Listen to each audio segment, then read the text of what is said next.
Trump যেটি চেয়েছিলেন সেটিই যেন বাস্তবায়িত হতে যাচ্ছে। ট্রাম্পের নীতিকে সামনে রেখে one big beautiful bill act হাউসে পাশ হয়েছে। আর এই বিল পাশ নিয়ে চলছে নানা আলোচনা সমালোচনা, যেখানে স্ন্যাপ বা ফুড স্ট্যাম্পের উপর আঘাত আসবে এমনটি মনে করছেন বিশ্লেষকরা। হ্যালো, আমি শাহ আহমেদ, আর আপনারা আমাকে দেখছেন আওয়াজ বিডির অফিসিয়াল চ্যানেলে। গত কয়েকদিন আগে মার্কিন হাউস অফ রিপ্রেজেন্টেটিভস সামান্য ব্যবধানে পাশ করেছে একটি বিস্তৃত ও বহুল আলোচিত বিল, যেখানে one big beautiful bill act, যেটি বর্তমান প্রেসিডেন্ট ডোনাল্ড ট্রাম্পের মূল নীতি এজেন্ডার একটি বড় অংশ। এই বিলের সবচেয়ে বেশি যে আলোচনা সমালোচনা হচ্ছে এবং নজর কেড়েছে বলা হচ্ছে সেটি হচ্ছে SNAP, Supplemental Nutrition Assistance Program বা খাদ্য সহায়তা কর্মসূচি, যেখানে ব্যাপক সংস্কারের প্রস্তাবনা দেওয়া হয়েছে। বিলটির দৈর্ঘ্য 1000 পৃষ্ঠারও বেশি এবং এটি সাম্প্রতিক বছরগুলোর মধ্যে স্ন্যাপ প্রোগ্রামে সবচেয়ে বড় পরিবর্তন আনতে চলছে, যার মধ্যে রয়েছে কাজের বাধ্যবাধকতা, পরিবারের জন্য সীমিত ছাড়। যেসব অঙ্গরাজ্য এই যে আর্থিক আহ, সহায়তা পেয়ে থাকে সেটা কিন্তু এখন ফেডারেল আর দিতে চাচ্ছে না, সেখানে ওই স্টেটগুলোকেও অন্তর্ভুক্ত করতে চাচ্ছে। ফেডারেল এই ডলারগুলো দেবে না স্ন্যাপে, যেন স্টেট সেই ফান্ডিংটা করে। কেন এই বিল গুরুত্বপূর্ণ? বর্তমানে স্ন্যাপ বা ফুড স্ট্যাম্প হিসেবে যেটি সবচেয়ে বেশি পরিচিত কর্মসূচি প্রতি মাসে 4 কোটি বেশি আমেরিকানকে খাবার কেনার জন্য আর্থিক সহায়তা দিয়ে থাকে। যদি এই প্রস্তাবিত সংস্কার পাশ হয়ে যায়, তাহলে কার্যত লাখ লাখ মানুষ এই সহায়তা থেকে বঞ্চিত হতে পারেন।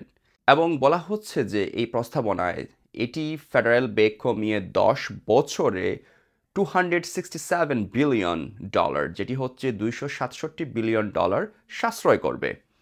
বিলটির যে মূল দিকগুলো সেখানে বলা হচ্ছে যে বাড়তি কাজের বাধ্যবাধকতা, এখানে একটি আছে যে 54 বছর পর্যন্ত 54 ইয়ার্স বয়স পর্যন্ত সক্ষম যারা আছেন প্রাপ্তবয়স্কদের জন্য কাজের বাধ্যবাধকতা থাকছে, তবে আগে ছিল সেটি 64 বছর। যেসব অভিভাবকদের সন্তান 7 বছরের নিচে, শুধু তারাই এই নিয়ম থেকে অব্যাহতি পাবেন, যেটি আগে ছিল 18 বছরের নিচে। উদাহরণস্বরূপ বলতে পারি যে যারা স্ন্যাপ নিয়ে থাকেন, ফুড স্ট্যাম্প বেনিফিট নিয়ে থাকেন, তাদেরকে 18 বছর পর্যন্ত দেওয়া হয়ে থাকে।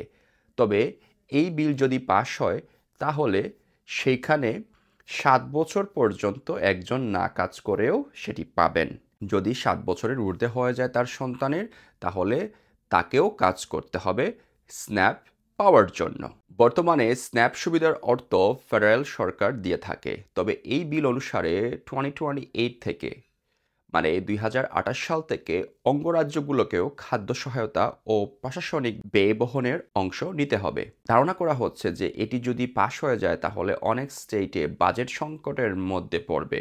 এটিতে পরিবর্তন আনতে ডোনাল্ড ট্রাম্প ডেফিনেটলি চাপ দিবেন এবং সেখানে একটি ভয়াবহ অবস্থাও তৈরি হতে পারে। Centre on budget and policy priorities জানিয়েছে যে রাজ্যগুলো বা স্টেটগুলো অতিরিক্ত এই ব্যয় সামলাতে পারবে না। 2024 অর্থ বছরে 40টি স্টেটে যে ট্যাক্স হ্রাস পেয়েছে এবং অনেক স্টেটে দীর্ঘমেয়াদী বাজেটের ঘাটতির মুখোমুখি এখন অবস্থান। এ নিয়ে একটি ক্রাইসিসের মধ্যে পড়বে স্টেটগুলো। স্ন্যাপের মাধ্যমে কিন্তু অনেকেই বিনামূল্যে খাবার স্কুল মিল পেত, তবে এটির প্রভাব পড়তে যাচ্ছে স্কুলে। এই পরিবর্তনের ফলে অনেক শিশু আর এই সুবিধা পাবে না। আরবান ইনস্টিটিউট জানিয়েছে প্রায় 2 কোটির কাছাকাছি শিক্ষার্থী এখন কমিউনিটি এলিজিবিলিটি প্রভিশনের আওতায় স্কুলে বিনামূল্যে খাবার পায়, কিন্তু স্ন্যাপের পরিবর্তনের কারণে এসব স্কুল অতিরিক্ত খরচের মুখে পড়তে পারে, যা তাদের সিইপি সুবিধা অব্যাহত রাখাকে কঠিন করে তুলবে।